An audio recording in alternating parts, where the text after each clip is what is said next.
চলুন জেনে আসি বিআরটিএর চেয়ারম্যান জনাব গৌতম চন্দ্র পালের বক্তব্য, যেটি মন্ত্রণালয় থেকে দেওয়া হয়েছে। তিনি যেটি বলছেন, খুবই সত্য কথা। একটা করে বলি যে ড্রাইভিং লাইসেন্সের কথাটা আগেও বলেছি আমি, যে প্রায় 5.5 লক্ষ কার্ড আমাদেরকে তারা এমনি ফেলে দিয়েছিল। এখন এই কার্ডগুলো বিদেশ থেকে আসে এবং এই কার্ডগুলো এটাকে বলা হয় ক্রোনিক কার্বনেটেড চিপযুক্ত স্মার্ট কার্ড। এটার মধ্যে অনেকগুলো আপনার ফিচার থাকে যেগুলো ইচ্ছা করলে কেউ নকল করতে পারে। এটা আমাদের সার্ভারের মাধ্যমে পরীক্ষা করা যায় অনেক তথ্য। এটা বিদেশি একটা ঠিকাদার কাজ পেয়েছে, প্রায় 4 বছর যাবৎ 30 লক্ষের মতো কাজ দিয়েছে। আরো প্রায় 5.5 লক্ষ কার্ড আমাদেরকে সে পেন্ডিং করে ফেলেছে। আচ্ছা, এখন আমরা আমাদের মন্ত্রণালয়ের মানে কথা বলেছিলাম যে তাকে আমরা বন্ধ করে দিব বা বাতিল করে দিব বা আইন ব্যবস্থা নিয়ে তাকে এটা নতুন আমরা লোকের দিকে যাবো।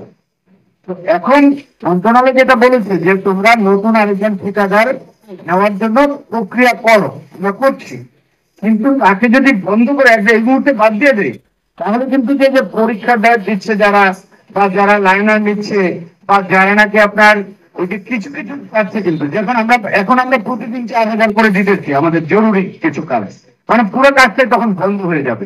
এই জন্য আমরা চাইতেছি যে আমাদের পরবর্তী ঠিকাদার নিয়োগ হয়ে তার কম্পিউটার সিস্টেম যতক্ষণ এটা সেট আপ দিয়ে দিবে ততক্ষণ পর্যন্ত ওর কাজটা আমরা চালু রাখা, তারপরে আমরা ওকে ধরেন টার্মিনেট করে দেওয়া।